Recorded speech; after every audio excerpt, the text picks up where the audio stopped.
नमस्कार. Hello doctor कार्यक्रमामध्ये सर्वांचं मनापासून स्वागत. हॅलो डॉक्टर हा दूरदर्शन सह्याद्री वाहिनीचा आरोग्यविषयक विशेष कार्यक्रम आहे, ज्यामध्ये तुम्ही तुमच्या आरोग्य समस्यांविषयी किंवा आजारांविषयीचे तुमचे प्रश्न हे आमच्या तज्ञ डॉक्टरांना विचारू शकता, ते सुद्धा घरातून कुठेही न हलता फक्त फोनवरून. आजचा कार्यक्रम हा प्रायोजित कार्यक्रम आहे. विषय आहे संधिवात आणि संयुक्त उपचार.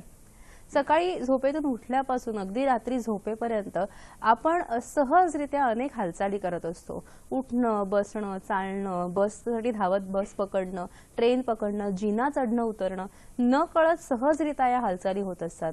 पण जेव्हा या हालचालींवर बंधनं येतात, दुखणी मागे लागतात, तेव्हा कुठे जाऊन आपल्याला सांधे असाल हे आपल्या लक्षात येतं आणि मग सुरू होते ही सांधेदुखीपासून चिकित्सा करण्याची सुरुवात. अनेक वेळेला पेन किलर्सच्या पुढे आपल्याला काही दिसत नाही, मात्र पेन किलर सुद्धा अनेक वर्ष घेतल्यामुळे त्याचे दुष्परिणाम सुरू होतात. शस्त्रक्रिया करायची नसते आणि म्हणून शोध होतो तो पर्यायी प्रभावी चिकित्सा पद्धतीचा. संयुक्त उपचार पद्धती ही एक अतिशय प्रभावी चिकित्सा पद्धती आहे, ज्यामध्ये अनेक चिकित्सा पद्धतींचा सुंदर समन्वय आहे. संधिवातामध्ये ही कशी आपल्याला उपयुक्त ठरते हेच आजच्या कार्यक्रमातून आपण जाणून घेणार आहोत. या विषयावर अर्थात आपल्याला मार्गदर्शन करतील संयुक्त उपचार पद्धतीचे जनक आणि वेदिक्युअर वेलनेस क्लिनिकचे संचालक डॉक्टर अनिल पाटील. नमस्कार डॉक्टर, तुमच्या कार्यक्रमामध्ये स्वागत. नमस्कार. डॉक्टर अनिल पाटील हे मुंबई युनिव्हर्सिटीमधून MBBS MD गोल्ड मेडलिस्ट आहेत. संयुक्त उपचार पद्धतीमध्ये ते allopathy, Ayurveda, panchakarma, naturopathy, physiotherapy, reiki, acupuncture आणि ॲक्युप्रेशर, संमोहन चिकित्सा आणि संगीतोपचारांचा वापर करतात. वेदिक्युअर ग्रुप ऑफ कंपनीजचे ते चेअरमॅन मॅनेजिंग डायरेक्टर आहेत. अनेक राष्ट्रीय व आंतरराष्ट्रीय पुरस्कारांनी त्यांना सन्मानित केलेलं आहे. इंदिरा गांधी सद्भावना award, international gold star millennium award हे त्यापैकीच काही. एप्रिल 2017 मध्ये लंडन येथे झालेल्या वर्ल्ड आयुर्वेद काँग्रेसमध्ये संयुक्त उपचार पद्धती वैद्यकशास्त्राचं भविष्य ह्या विषयावरचे ते प्रमुख की नोट स्पीकर होते. दर्शक हो, संधिवात आणि संयुक्त उपचार असा आजच्या कार्यक्रमाचा विषय आहे. कार्यक्रमामध्ये प्रश्न विचारण्यासाठी तुम्ही उत्सुक असालच. प्रश्न विचारण्यासाठी लागतील आमचे दूरध्वनी क्रमांक. आमचे दूरध्वनी क्रमांक असे आहेत: 022 हा मुंबई बाहेरच्या प्रेक्षकांनी STD कोड डायल करायचा आहे.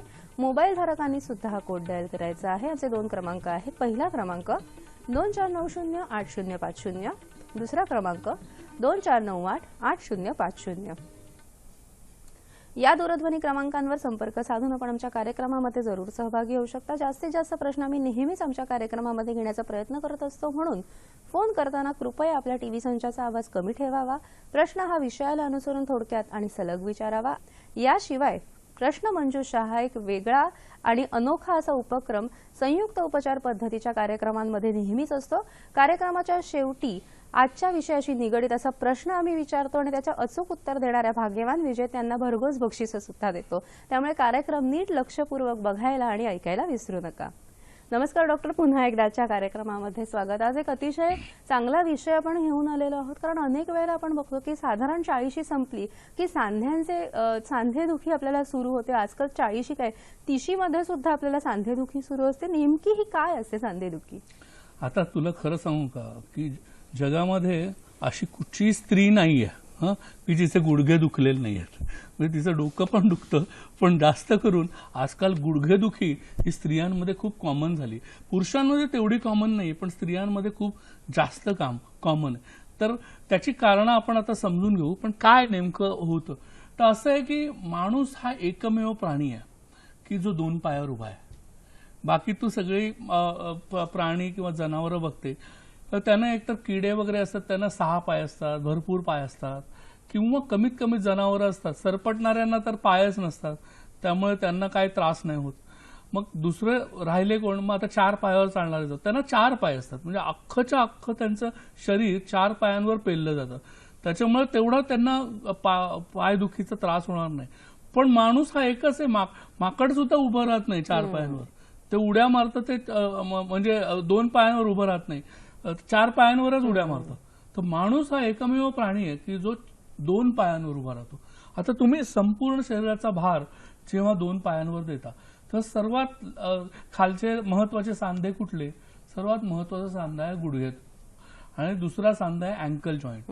तर याच्यावर जास्तीत जास्त प्रेशर येणार, म्हणजे संपूर्ण शरीराचं प्रेशर त्याच्यावर येणार. पुन्हा चढता उतरताना आपल्याला असं जाणवतं की 3 पट प्रेशर, 3 पट वजन त्या गुडघ्यावर पडतं. गुडघ्यावर जेव्हा वजन पडतं तेव्हा आपोआपच त्या गुडघा दुखण्याची शक्यता जास्त असते. आणि तो गुडघा जर खराब झाला असेल काही कारणामुळे रोग होऊन, तर ते रोग कुठचे कुठचे होतात त्याच्याबद्दल आपण बोलणार आहोत. पण तर मग प्रथम आपल्याला जाणवतं स्टेप लॅडर टेस्ट, त्याला आम्ही म्हणतो की एखादी स्त्री वरून कितीही सुंदर दिसत असेल आणि मेकअप करून छान दिसत असेल, तर तिचं नेमकं वय जर जाणून घ्यायचं असेल तर तिला सांगायचं की तू जिना चढून आणि उतरून दाखव फास्ट. जर जिना उतरताना जर फास्ट उतरताना ती नाही केलं तिनं, तर समजायचं की तिचं जे सांगते ते वय बरोबर आहे. नाहीतर तिचं जे सांगते ते वय ते खोटं आहे.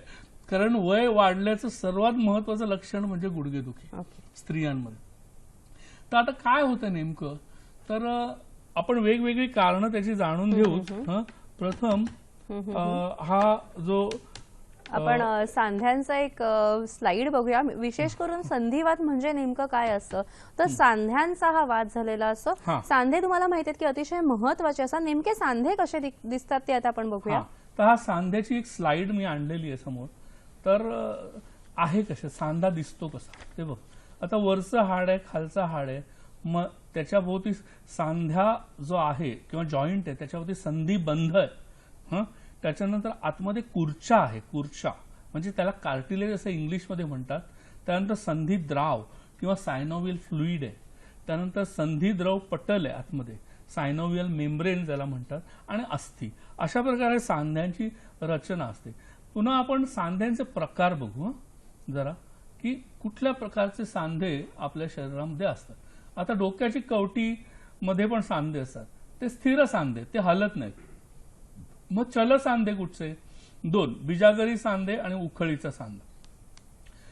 बिजागरी सांधा म्हणजे जसा नी जॉईंट किंवा गुडघ्याचा सांधा आहे, तो एका बाजूने फक्त मुडतो किंवा दुमडतो.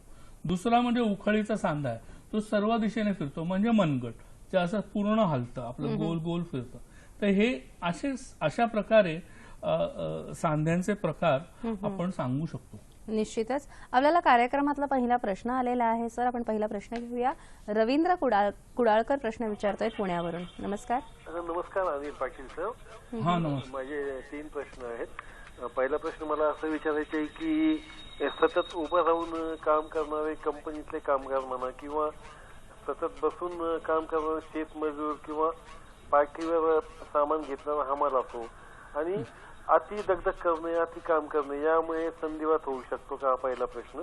दुसरं मला असं विचारायचं की आता पावसाळा चालू आहे किंवा इव्हन थंडीमध्ये देखील संधिवाताचा त्रास अधिक व्हायची शक्यता असते. त्याचं कारण काय, म्हणजे हवामानाशी संबंध काय येतो आणि कसा असतो?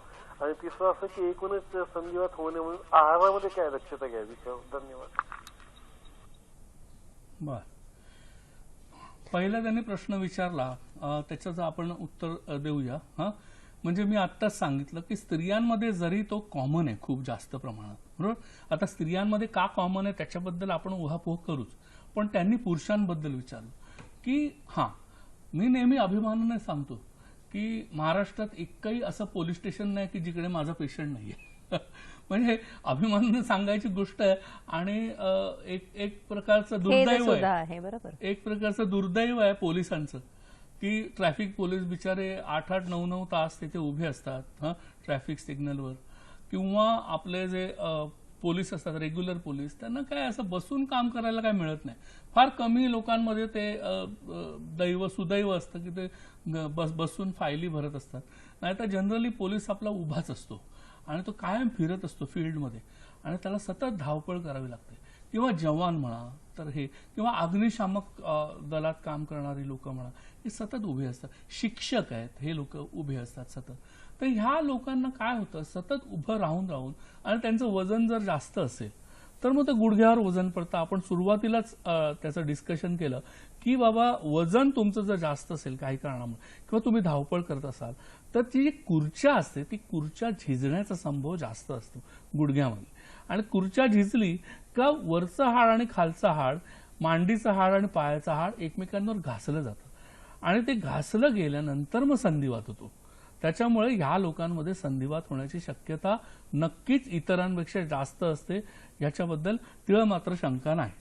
दुसरा प्रश्न विचारला त्यांचा होता की पावसाळ्यात आणि हिवाळ्यात हा त्रास जास्त होतो का आणि आपण मला वाटतं अग्निमांद्य ह्या विषयावर बोललो होतो मागच्या वेळी, की आमवात म्हणजे काय.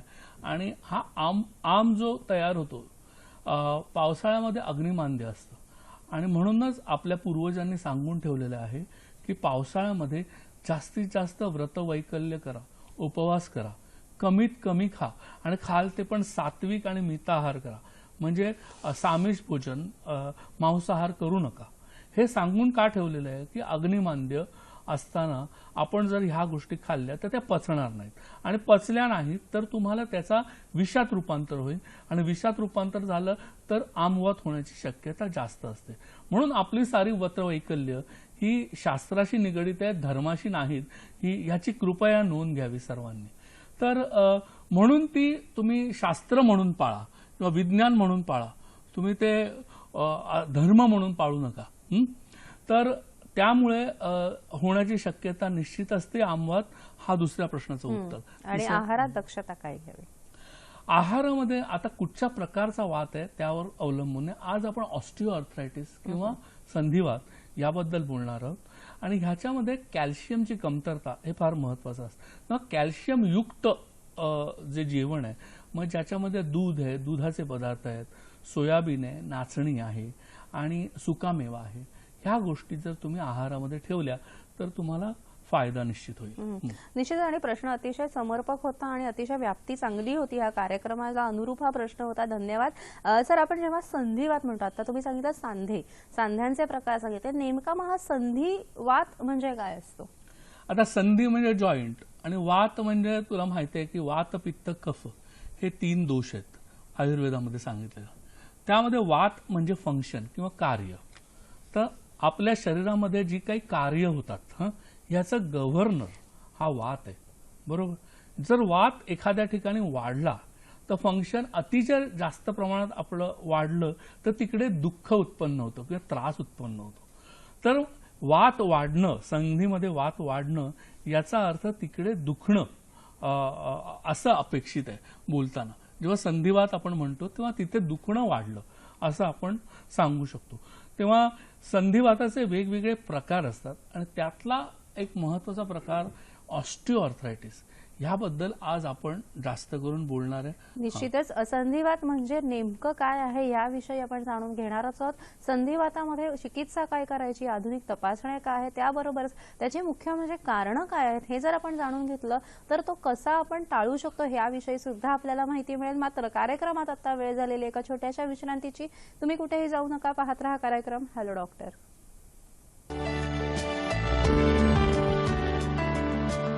जीएसटी सर्व देशभरामध्ये लागू झालेला आहे फार्मास्युटिकल इंडस्ट्रीमध्ये, आणि त्यामुळेच आपल्याला अशी चिंता आहे की अत्यावश्यक औषधांची किंमत आता वाढणार आहे का? आत्ता तरी सध्या बातमी अशी आहे की अत्यावश्यक औषधं जी आहे ती स्टॉक संपेपर्यंत प्री जीएसटी म्हणजे जीएसटी लागू होण्यापूर्वीचा जो चार्ज होता किंवा रेट होता त्या किमतीला सगळीकडे उपलब्ध होणार आहेत. तरी आपण सर्वांनी याची नोंद ठेवावी. सर, आपल्याला एक प्रश्न आलेला आहे. ज्ञानेश्वर गावंडे प्रश्न विचारतायत औरंगाबादवरून. नमस्कार. हा, बोला. हा, नमस्कार सर. हा सर, माझ्या आईला सांधेवात आहे सर 5 वर्षापासून. बर. तर सांधेवात आहे की जिथं जॉईंट आहे तिथं सूज येते आणि चमक येते, समजा चमक निघते तिथे. पुन्हा एकदा सांगा सर. म्हटलं आईला सांधेवात आहे 5 वर्षापासून. ते कळलं. हा, तर मग आम्ही डॉक्टरांकडे चेकअप केलं, त्यांनी आमवात सांगितलेलं आहे. बर. आणि त्याच्यावर सूज येते जिथं जॉईंट आहे, समजा हातांचे बोट, गुडघे, आणि उठा बसायला खूप तकलीफ होत सर, चालता येत नाही, काहीच नाही. बर, उठा बसायला. ओके, ठीक आहे, धन्यवाद. हा, तर कधी कधी काय होतं, सर्वसामान्य लोकांमध्ये संधिवात आणि आमवात ह्याच्यामधला फरक नीट समजत नाही. तर आज आपण संधिवात म्हणजे ऑस्टिओआर्थरायटिस बद्दल बोलणार आहे. आणि ह्यांनी जो प्रश्न विचारला तो रुमॅटॉइड आर्थरायटिस किंवा आमवात. आणि आमवाताचं कारण मी तुला सांगितलं की कसं अग्निमांद्य होतं, आणि आमवाताचं कारण आपल्याला आधुनिक वैद्यकशास्त्राला माहिती नाही. तर कसं होतं की जे आपण विरुद्ध अन्न खातो त्याच्यामुळे जो आम किंवा विष शरीरामध्ये निर्माण होतं, आणि ते विष सांध्यांमध्ये जाऊन बसतं आणि सांध्यांना सूज येते. तर त्याला आपण आमवात असं म्हणतो. ह्याच्यामध्ये आरए टेस्ट, आपली रुमॅटॉइड आर्थरायटिस फॅक्टर ही टेस्ट पॉझिटिव्ह असते. कधी कधी CRP सी रिएक्टिव्ह प्रोटीन किंवा CCP अशा टेस्ट असतात, ह्या पॉझिटिव्ह असतात. तर त्यावरनं आपल्याला साधारण समजू शकतं की हा संधिवात नाही आहे पण आमवात आहे. मग आमवात झाल्यानंतर आपल्याला त्याची एक लॉंग टर्म ट्रीटमेंट आहे. हा काय फक्त गुडघ्याला होत नाही, सर्व सांध्यांना होतो. त्यामुळे संयुक्त उपचार पद्धतीमध्ये त्याची एक प्रॉपर ट्रीटमेंट आहे की ज्याच्यामध्ये आपण वेगवेगळ्या प्रकारचं कॉम्बिनेशन करतो. ह्याच्यामध्ये मग वैतरण बस्ती आहे, ॲक्युपंक्चर आहे, फिजिओथेरपी आहे, जलौकाचरण आहे. कधी कधी सुरुवातीला सांध्यांना खूप सूज असेल तर विरेचनही द्यावं लागतं. तर अशा प्रकारचं कॉम्बिनेशन करून आपण जी ट्रीटमेंट देतो त्या ट्रीटमेंट नंतर आपल्याला असं दिसतं की काही महिन्यातच त्याचा जोर ओसरतो आणि मग त्याला रुग्णाला बरं वाटायला लागतं. आणि जरी बरं वाटलं तरी एक धोका असतो त्याच्यामध्ये. बरं जरी वाटलं तरी रुग्ण औषधोपचार थांबवण्याची शक्यता असते. मग मी त्यांना सांगतो की तुम्ही थांबवू नका. तुमच्या स्टेजप्रमाणे कधी कधी वर्ष, 2 वर्ष, कधी कधी 3 वर्ष सुद्धा औषधोपचार करण्याची गरज असते. आणि त्याचबरोबर पथ्य पाणी अतिशय काटेकोरपणे पाळण्याची गरज असते. ह्याच्यामध्ये पावसा पाण्यात न भिजणे, पंख्याखाली न झोपणे, ACचा डायरेक्ट ब्लो न घेणे, आंबट किंवा आंबवलेलं असं अन्न म्हणजे डोसा, इडली हे अन्न पदार्थ न खाणे आणि वातुळ पदार्थ म्हणजे हरभरा, पावटा, वांग ह्या गोष्टी टाळणं. ह्या गोष्टी जर तुम्ही टाळल्या आणि व्यवस्थित पथ्य पाळलं, ट्रीटमेंट घेतली तर निश्चितच आमवाताला उपाय आहे. बरोबर सर. आणि आमवाताच्या विषयी अतिशय छान तुम्ही माहिती दिली. आपला जरी आज कार्यक्रम नसला या विषयावरचा, म्हटलं पुढचा कार्यक्रम आपला आमवाताविषयीच असावा. सर, संधिवाताची नेमकी कारणं काय आहेत? हा, तर संधिवाताची कारणं आता ही मी जी एक स्लाइड आणलेली आहे ती स्लाइड मी दाखवतो. काय कारणं आपण पाहूया. म्हणजे विकृत वातावरणामुळे उत्पन्न होणारी वातव्याधी असं आपण म्हणतो. आता कारणं म्हणजे वातुळ पदार्थ खाणं मी सांगितलं. वयोमान हे सर्वात महत्वाचं कारण. वाढतं वय, स्त्रियांमध्ये रजोनिवृत्तीनंतर, अति मानसिक ताण, जागरण, पाण्यात फार वेळ काम करणं, अपघाताने मार लागणे. समजा एखाद्या ठिकाणी मार लागला गुडघ्याला तर मग काही वर्षांनी तिथे संधिवात होण्याची शक्यता असते. थंड पदार्थांचे अतिसेवन, काही काही लोकांना पटकन उठून आपलं थंड फ्रीजमधलं पाणी पिण्याची सवय असते खूप जास्त प्रमाणात. किंवा नैसर्गिक आवेग रोखून धरणे. बऱ्याच वेळा आपल्याला स्त्रियांना किंवा पुरुषांना नैसर्गिक आवेग रोखून धरणे, काम करत असताना त्यांना असं वाटतं की ते काम महत्वाचं आहे, पण नाही, आवेग रोखून धरणं हे चुकीचं आहे. आणि वजन वाढणं, ह्या गोष्टी आपण आता ह्याच्या प्रत्येक गोष्टीवर आपण बोलू शकतो. आपण याविषयी सविस्तर बोलूया सर. पण आपल्याला एक प्रश्न आलेला आहे. प्रज्ञादीप प्रश्न विचारतायत बीडवरून. नमस्कार. हा, नमस्कार मॅडम. हा, बोला. मी प्रज्ञादीप वंजारे बोलतोय बीडहून. हा सर, माझा असा प्रश्न आहे की माझ्या आईचे जे आहेत ना ते म्हणजे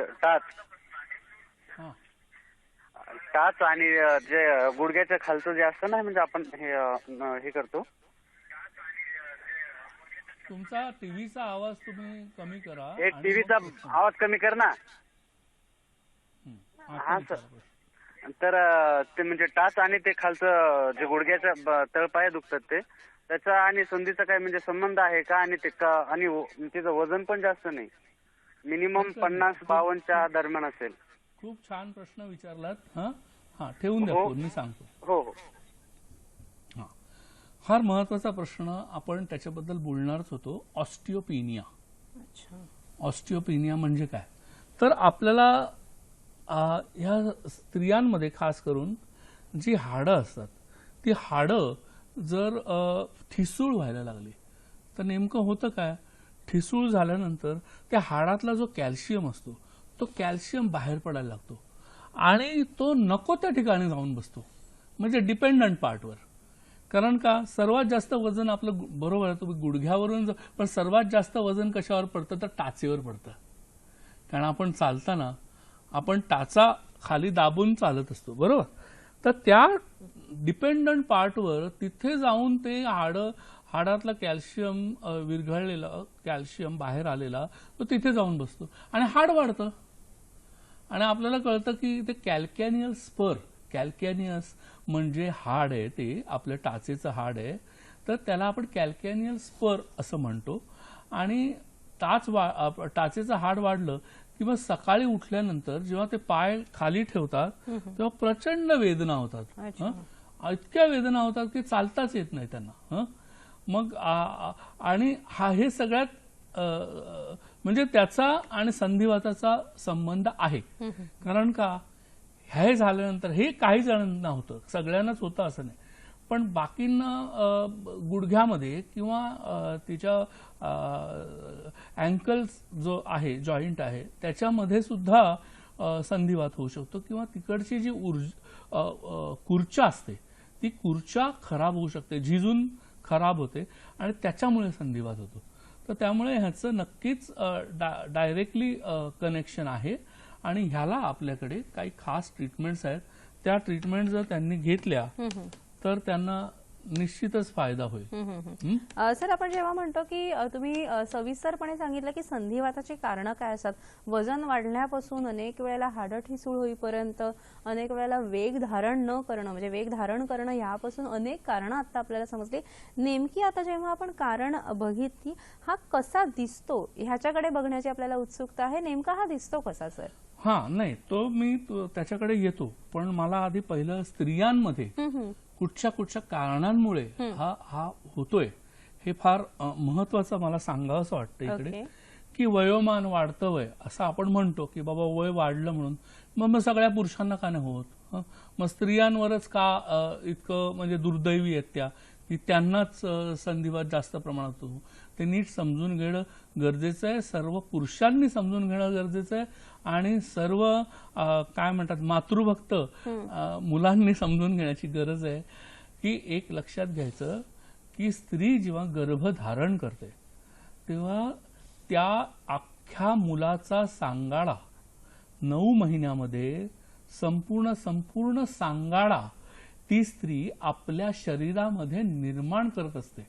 म्हणजे विचार करा, पुरुषाचं काम काय असतं? काहीच नाही. त्यांनी फक्त एक शुक्रजंतू दिलेला असतो. आता शुक्रजंतूमध्ये कितीचं कॅल्शियम असणार? काहीच नाही, म्हणजे नगण्य.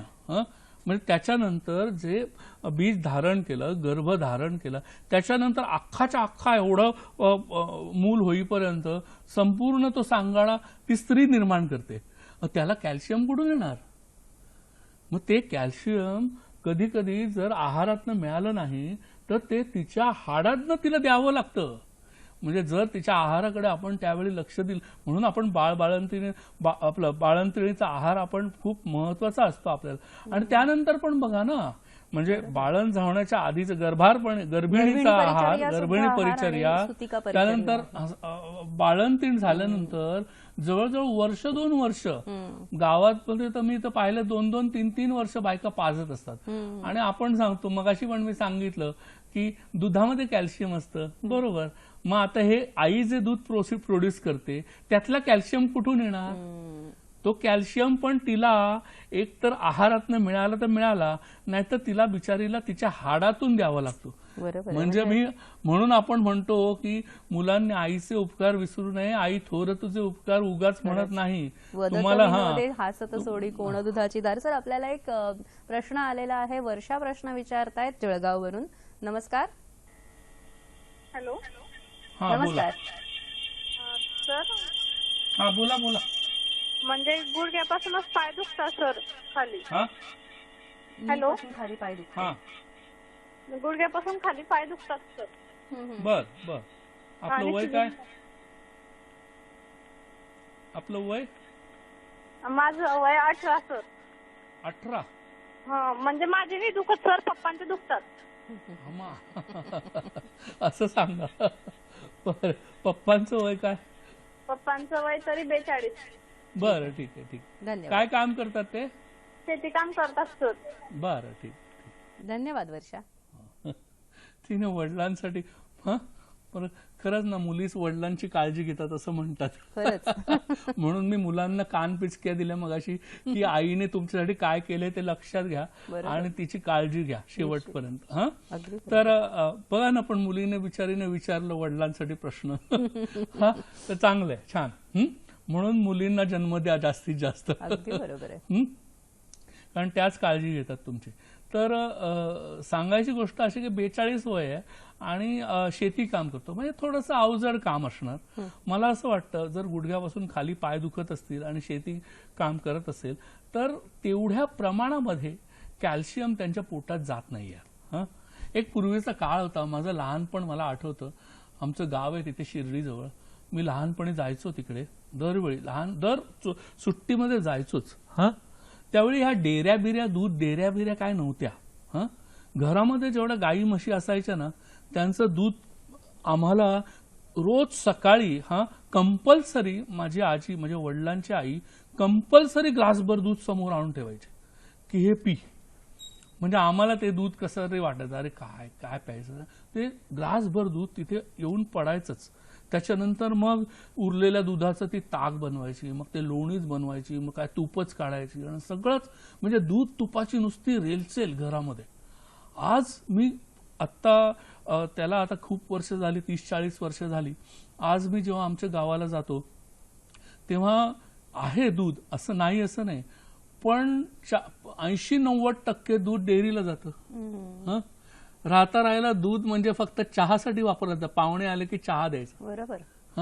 म्हणजे हे काय आपलं म्हणजे आहार पद्धतीच पूर्णतः बदलली आहे. म्हणजे आपली समृद्धीची व्याख्या बदलली, जीवनमानाची, आयुर्मानाची आपण व्याख्या बदलली, जीवनातील आवश्यक जो आहार आहे त्याची आपण सुद्धा व्याख्या बदलली आणि कदाचित हे सुद्धा अनेक रोगांना आमंत्रण असू शकतं का याविषयी सरांकडून आपण जाणून घेऊया. मात्र आता कार्यक्रमात वेळ झालेली आहे छोट्याशा विश्रांतीची आणि मगाशी आपण जीएसटी विषयी थोडीशी माहिती घेतली. आता आपण अजून थोडीशी माहिती घेऊया औषधांच्या किमतीविषयी. बाजारात अनेक फार्मास्युटिकल कंपन्यांची महागडी औषधं, ॲलोपॅथिक औषधं मिळत असतात, तरी सर्वसामान्यांना ती अनेक वेळेला परवडत सुद्धा नाहीत. म्हणून त्यांना जेनेरिक नेमने ही अतिशय वाजवी दरात उपलब्ध आहेत आणि ह्याची सगळ्यांनी नोंद घ्यावी. जवळच्या जन औषधी दुकानाची चौकशी करावी. सर, तुम्ही आता वर्षा यांचा जळगाववरून फोन होता, त्यांच्या वडिलांच्या विषयी बोलत होता. वर्षाला मी सांगतो की वर्षा, तुझ्या वडिलांची हाडं जरा हे व्हायला लागली आहेत, ठिसूळ व्हायला लागली आहेत, तेव्हा ते भरपूर दूध तूप खातात की नाही ते नीट बघ.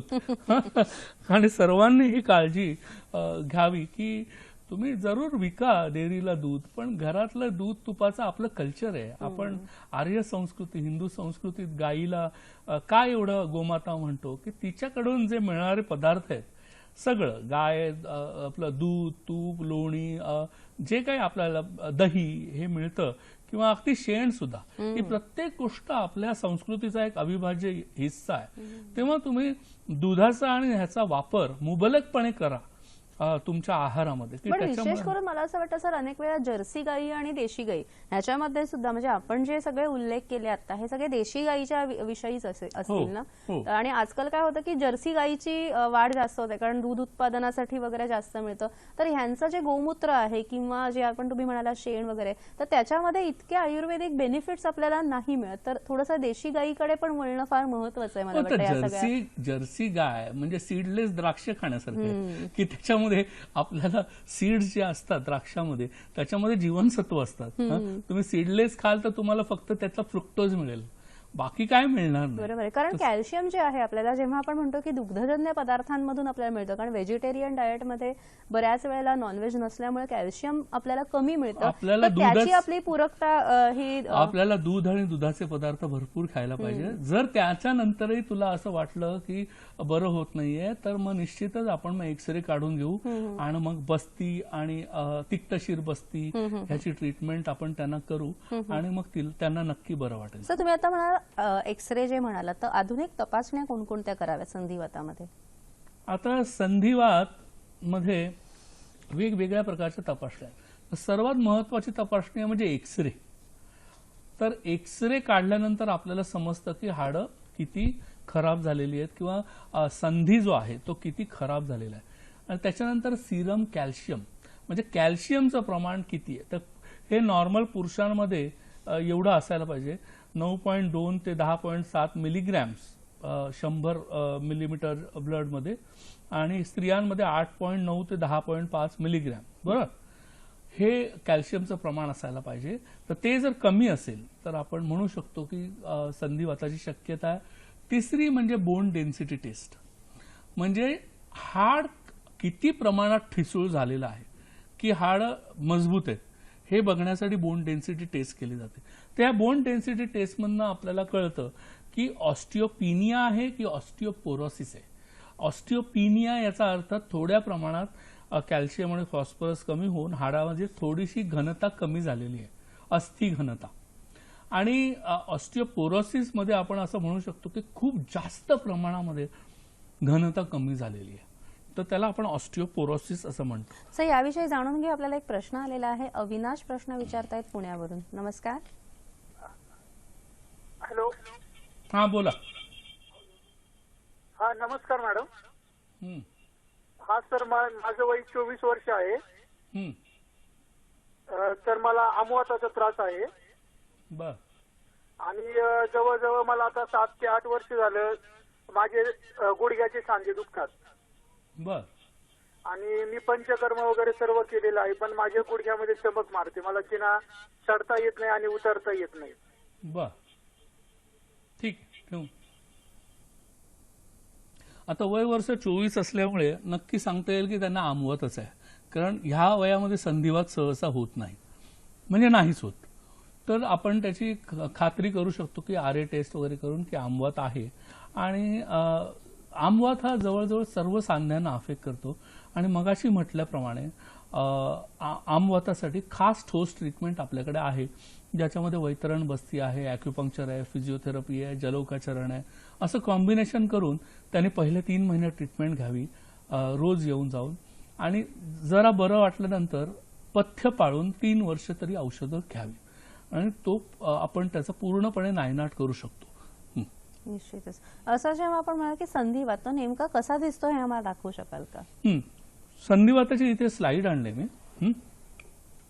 तर त्यात नेमकी झिजलेली खुर्च्या अशी दाखवलेली आहे बघ. त्यात अस्थिकंटक किंवा ऑस्टिओफाइट्स हे दाखवलेले आहे. उघडा पडलेला हाडांचा भाग दिसतोय की जो घासला जातो एकमेकांवर, आणि झिजलेली खुर्च्या. त्याचप्रमाणे हा संधिवात खूप जास्त प्रमाणात झाला तर अगदी हातांच्या हाडांना पण होऊ शकतो. म्हणजे कुठच्याही हाडांना तो आणि संधींना होऊ शकतो.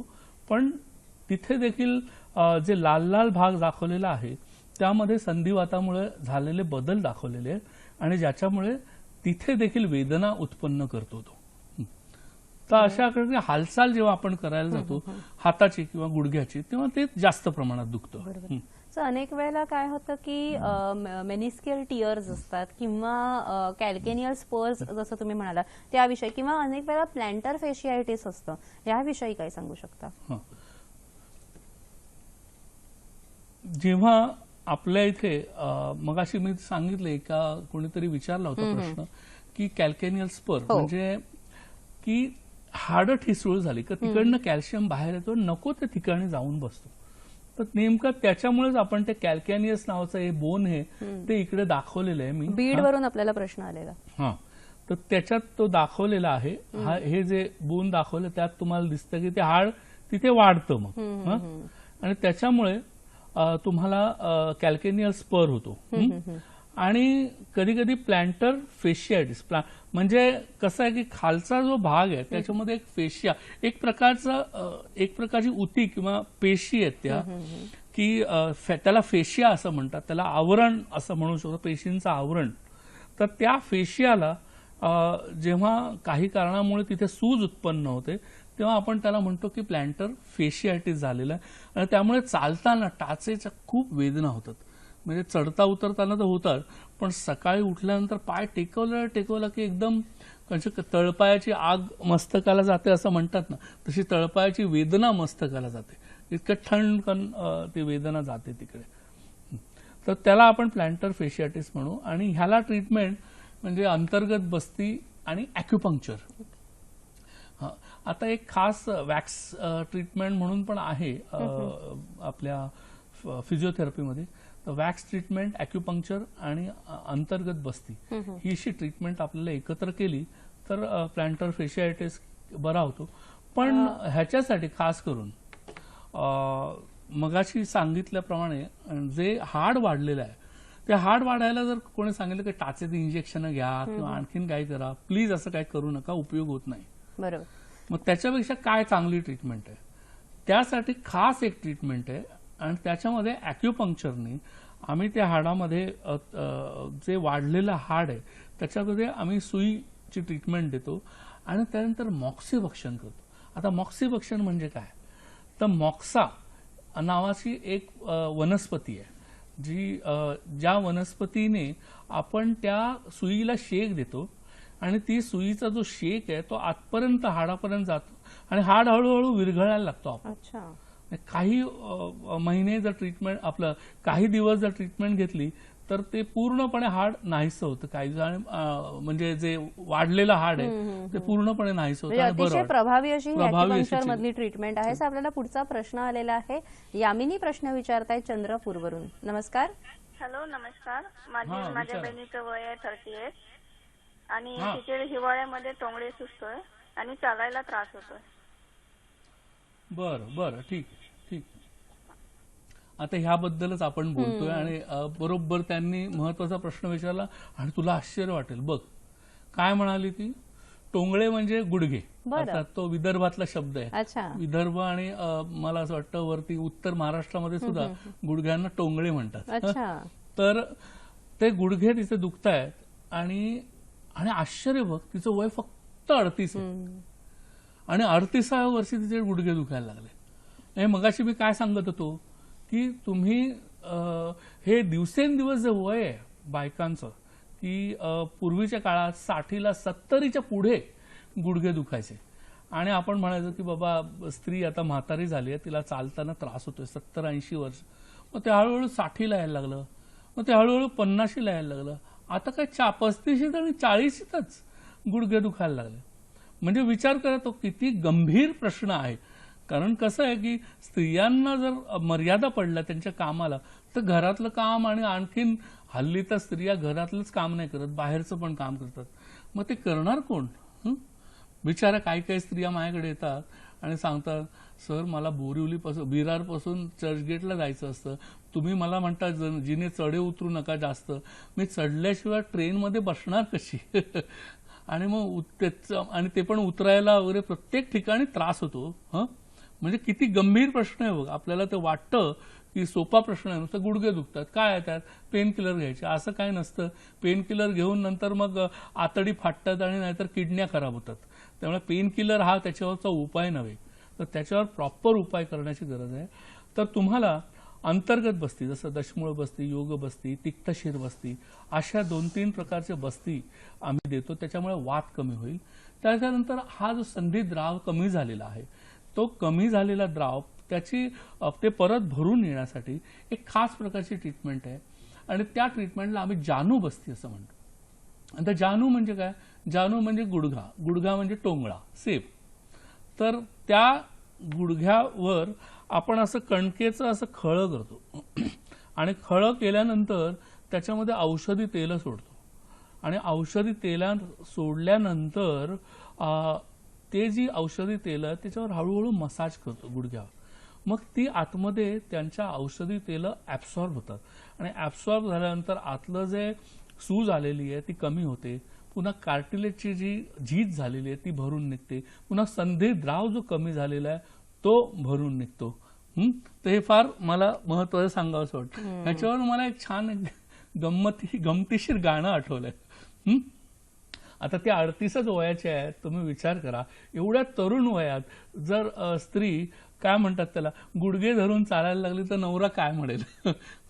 तर त्यापेक्षा वेदिकीवर मध्ये ह्या ट्रीटमेंट घ्या आणि ट्रीटमेंट घेतल्यानंतर मग नवरा निश्चित असं म्हणेल, तुझी चाल तुरु तुरु उडते केस भुरू भुरू डाव्या डोळ्यावर पट्ट ढळली जशी मावळत्या उन्हात केवड्याच्या बनात नागिण सळसळली. मस्त. म्हणजे तुरु तुरु चाल आणि नागिणीसारखं सळसळणं अगदी जर परत पाहिजे असेल तर निश्चितच संधिवातामध्ये आपल्याला चिकित्सा करणं अतिशय गरजेचं आहे. याच्या वेळेस आपण घेऊया एक छोटीशी विश्रांती.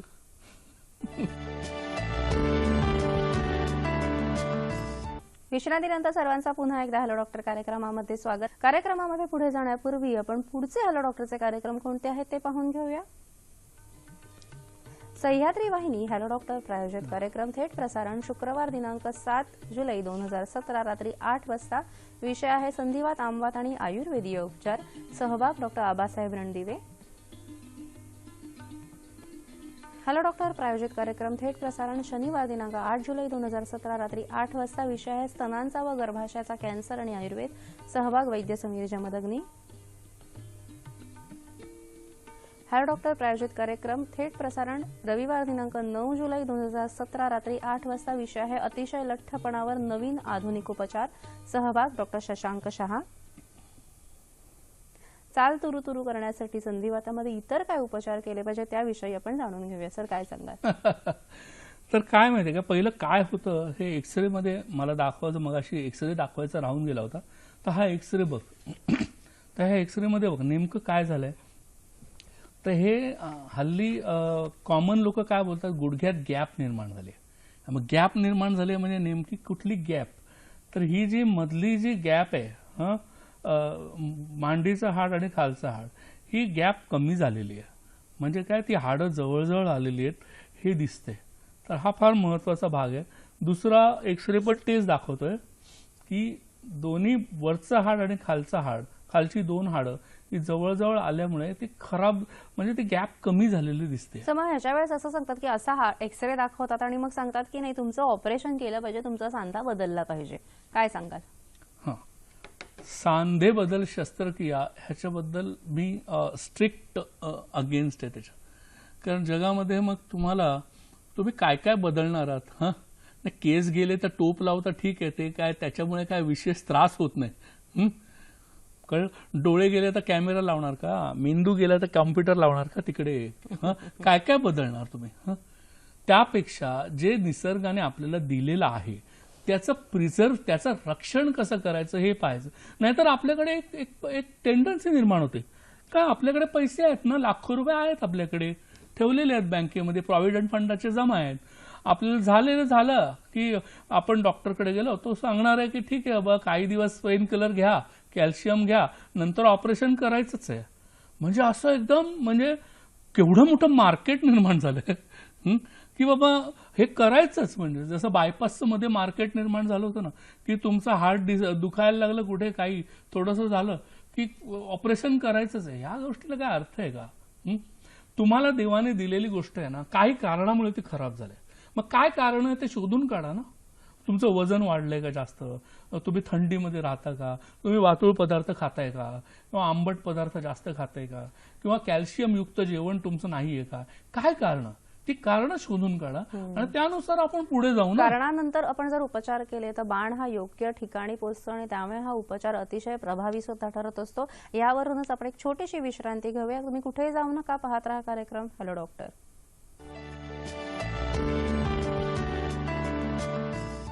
विश्रांतीनंतर सर्वांचं स्वागत. संधिवातामध्ये ऑपरेशन टाळता येईल का या महत्वाच्या मुद्द्यावर आपण आता आलेल्या सरांकडून अजून सविस्तर आपण माहिती घेऊया. सर काय सांगाल? हां, तर पहिली गोष्ट 99% ऑपरेशन आपण टाळू शकतो. फक्त 1% ज्यांना इम्पॉसिबल असेल की बाबा आता उठताच येत नाही आणि फार बेड रिडन आहेत, ह्या गोष्टीचा आपण विचार करू शकतो की ऑपरेशन करावं की नाही. पण 99% रुग्णांमध्ये आपण ऑपरेशन टाळू शकतो. ही आनंदाची बातमी आहे, लक्षात घ्या. केवळ तुमच्याकडे प्रॉव्हिडंट फंडाचे पैसे जमा आहेत, नाही तर भरपूर जमा आहेत म्हणून ऑपरेशन करायचं असा विचार करू नका. कॉम्प्लिकेशन सुद्धा होऊ शकतात आणि कॉम्प्लिकेशन झाल्यानंतर एखादा डायबेटिक असेल आणि त्यांनी ऑपरेशन केलं तर कॉम्प्लिकेशन्स होतात आणि ती जखम हील होत नाही आणि अजूनच त्रास होतो. म्हणजे ऑपरेशन होऊन सुद्धा माझ्याकडे बरेच लोक आलेले आहेत की जे परत ट्रीटमेंटची आवश्यकता त्यांना पडलेली आहे कारण बरे झालेले नाही आहेत. आणि बाकीचं सामान्य आणि गरीब लोकांचा तर विचार होते 5-6 लाख रुपये आणणार कुठून आणि का म्हणून त्यांनी कर्ज काढून ते करावं. माझी अजिबात त्याच्यावर पूर्णपणे विरोध आहे. मी म्हणतो संयुक्त उपचार पद्धती घ्या, तुम्हाला 99% लोकांना तरी ह्याच्यातनं रिलीफ मिळणार आणि तुम्हाला त्याच्यातनं फायदा होणार. तुम्ही ऑपरेशनचा विचार आधी करूच नका अजिबात. बस. सर मग नेमकं आपण संयुक्त उपचार म्हणजे नेमके काय करतो आपण, ह्याच्यामध्ये काय औषधी वापरतो, कोणत्या ट्रीटमेंट्स असतात? आता संयुक्त उपचार पद्धतीमध्ये आपण विविध प्रकारचे उपचार करतो आणि त्याच्यामध्ये ॲक्युपंक्चर हा फार महत्वाचा, म्हणजे वेदनाशामक औषधं आपण वापरत नाही जास्त, कारण ते वापरून दुष्परिणाम होतात, गॅस्ट्रायटिस होतो, अल्सर होतो, किडन्या खराब होतात. हे म्हणजे आपण त्यांच्या नादी जास्त लागत नाही. ते कमीत कमी वापरायचा प्रयत्न करतो किंवा वापरतही नाही कधी कधी. त्याच्यासाठी आपण ॲक्युपंक्चर वापरतो. त्यानंतर जानुबस्तीबद्दल मगाशी मी सांगितलं, ते आपण वापरतो. पत्रपोटली स्वेद ही जी स्लाइड आहे ती कृपया दाखवा. हां, तर पत्रपोटली स्वेद हा एक ट्रीटमेंट आहे. खास वनस्पतीचा अर्क काढून त्याचा शेक देतो आपण, त्याला पत्रपोटली स्वेद म्हणतात. आणि फिजिओथेरपी किंवा भौतिकोपचार, तर ह्याच्यामध्ये आपण आजूबाजूचे स्नायू असतात त्यांना स्ट्रेंथन करतो, लिगामेंटला स्ट्रेचिंग देतो, त्याच्यामुळे खूप फायदा होतो. की सर आपण कॉलम जेव्हा खराब होतात तेव्हा आपण भिंती मजबूत करतो. रक्तमोक्षण, जर सूज आली असेल तर रक्तमोक्षण करतो आपण. त्यानंतर फार महत्वाची गोष्ट म्हणजे आहार विहारातलं अपथ्य आहे. आयुर्वेदिक औषधं आहेत ज्याच्यामध्ये गुग्गुळ कल्प आहेत, दशमूळ आहे, पुनर्नवा आहे, रासना आहे, निर्गुंडी आहे. निश्चितच. आणि सर्वात महत्वाचं म्हणजे पथ्य पाळणं. काय खाऊ नये हे पहिलं सांगतो, ते पहिलं तुम्ही टिपून घ्या. तर त्याच्यामध्ये खास करून कडधान्य आणि आंबट पदार्थ, मांसाहार, ह्या ज्या काही गोष्टी आहेत, शिळं ताक, शिळं दही, ह्या गोष्टी जर खाल्ल्या तर जास्त प्रमाणात होण्याची शक्यता असते. वात, मटकी, वाल, पावटा हे तुम्हाला सर्वांना माहीतच आहे की हे वातुळ पदार्थ आहेत, हे खाऊ नयेत. तर हे न खाता बाकीचं नॉर्मल जेवण तुम्ही जेवलात आणि कॅल्शियमयुक्त आहार म्हणजे फार महत्वाचा म्हणजे नाचणी, सोयाबीन, सुकामेवा, दूध, दुधाचे पदार्थ हे खावे. निश्चितच. कार्यक्रमात आता वेळ झालेली आजच्या प्रश्नमंजुषेची दिनांक 25 जून 2017 रोजी झालेल्या कार्यक्रमाचे भाग्यवान विजेत्यांची नावं घोषित करण्याचे. भाग्यवान विजेते आहेत: प्रथम बक्षीस राजेंद्र पांडुरंग चौधरी जळगाव, द्वितीय बक्षीस प्रकाश दत्तात्रय कुलकर्णी कराड, तृतीय बक्षीस स्नेहल स्वप्नील शहा पुणे. ज्या लोकांनी अचूक उत्तर पाठवलं आहे पण बक्षीस मिळाले नाही त्यांनी निराश होऊ नये. बरोबर उत्तर पाठवणाऱ्यांसाठी वेदिकेअर वेलनेस क्लिनिक्स आणि हॉस्पिटल्सच्या वैद्यकीय अधिकाऱ्याकडून एक मोफत कन्सल्टेशन मिळेल. कार्यक्रमात स्पर्धेसाठी विचारण्यात येणारा आजचा प्रश्न आहे: संधिवातासाठी कोणती संयुक्त उपचार पद्धती गुणकारी आहे? पर्याय 1 बस्ती, पर्याय 2 शिरोधारा, पर्याय 3 नस्य. SMS साठी क्रमांक आहे 9819353720. अचूक उत्तर पाठवण्याची अंतिम तारीख आहे 4 जुलै 2017 रात्री 8 वाजेपर्यंत. प्रश्नाचे अचूक उत्तर देणाऱ्या विजेत्यांना वेदिकेअर वेलनेस क्लिनिक्स आणि हॉस्पिटलतर्फे विशेष भेट देण्यात येईल. अशा सर्व विजेत्यांमधून लकी ड्रॉ पद्धतीने निवड केलेल्या आमच्या खास विजेत्याला प्रथम पारितोषिक ₹2,500, द्वितीय पारितोषिक ₹1,500, तृतीय पारितोषिक ₹1,000 चे गिफ्ट हॅम्पर देण्यात येईल. या विजेत्याचे नाव पुढील महिन्याच्या पुढील कार्यक्रमात जाहीर करण्यात येईल. याच कार्यक्रमाचं पुनःप्रक्षेपण होईल सोमवार दिनांक 17 जुलै 2017 सकाळी 9 वाजता. आजचा कार्यक्रम तुम्हाला कसा वाटला हे जाणून घेण्याची सुद्धा आम्हाला उत्सुकता आहे. याशिवाय ज्या डॉक्टर्सना आमच्या कार्यक्रमात प्रायोजित कार्यक्रम करायचा असेल त्यांनी आम्हाला जरूर संपर्क साधावा. आमचा पत्ता आहे निर्माती हॅलो डॉक्टर, दूरदर्शन केंद्र, वरळी, मुंबई 400030. तुम्ही आम्हाला ईमेलद्वारे सुद्धा संपर्क साधू शकता. आमचा ईमेल आहे hello.drdkmumbai@gmail.com. www.facebook.com/ddsahyadri.in वर तुम्ही तुमच्या कॉमेंट्स पाठवू शकता. youtube.com/user/ddsahyadri वर हाच कार्यक्रम तुम्ही पुन्हा बघू शकता. कार्यक्रमात आज अतिशय छान संधी उत्तरार्धात थोडक्यात मला काही प्रश्नांची उत्तरं हवी आहेत. सर सांगा, तुम्ही संधिवात आणि आमवात यात फरक काय आहे? संधिवात हा ऑस्टिओआर्थरायटिस म्हणून आहे आणि दुसरं रुमॅटॉइड आर्थरायटिस आहे. तर रुमॅटॉइड आर्थरायटिस मध्ये RA टेस्ट पॉझिटिव्ह असते. स्त्रियांमध्ये रजोनिवृत्तीनंतर हाडांची ठिसूळता वाढू शकते का? हो, निश्चित. इस्ट्रोजन कमी झाल्यामुळे वाढू शकते. ऑस्टिओपोरोसिस टाळण्यासाठी दूध व दुग्धजन्य पदार्थ उपयुक्त आहेत का? अतिशय उपयुक्त. मी मगाशीच सांगितलं. ऑस्टिओपोरोसिस आणि संधिवाताचा संबंध आहे का? अगदी डायरेक्ट संबंध आहे. म्हणजे ऑस्टिओपोरोसिसमुळे संधिवात होऊ शकतो. संधिवातामध्ये अॅक्युपंक्चर आणि पंचकर्म उपयुक्त ठरतं का? अतिशय उपयोगी. फक्त अॅक्युपंक्चरमुळे दुखणं कमी होतं. सर, आमच्या दर्शकांना तुम्ही काय संदेश देऊ शकता? मी सांगतो की नुसतेच गुडघे दुखतायत म्हणून त्यांना अलविदा बोलू नका. पण माझं हे गाणं लक्षात ठेवा, चलते चलते मेरे ये गीत याद रखना, कभी अलविदा ना कहना, कभी अलविदा ना कहना. निश्चितच, म्हणजे कितीही विपदा आली, कितीही कठीणाई आली, तरीही आपण हार न मानता प्रत्येक वेळेस मार्ग शोधत राहणं महत्त्वाचं आहे. औषधांविषयी किंवा तुमच्या आरोग्य समस्यांविषयी तुम्हाला मार्ग हवा असेल तर आमचा हॅलो डॉक्टर कार्यक्रम तुम्हाला नेहमीच मदत करत असतो. आज संधिवाताच्या कार्यक्रमामध्ये सुद्धा तुम्हाला या अलविदा ना कहना ह्याची प्रचिती आलीच असेल. सर, तुम्ही आज इथे आलात आणि आमच्या दर्शकांना जी माहिती दिली त्यासाठी दूरदर्शन आणि हॅलो डॉक्टर तर्फे तुमचे मनपूर्वक आभार. धन्यवाद.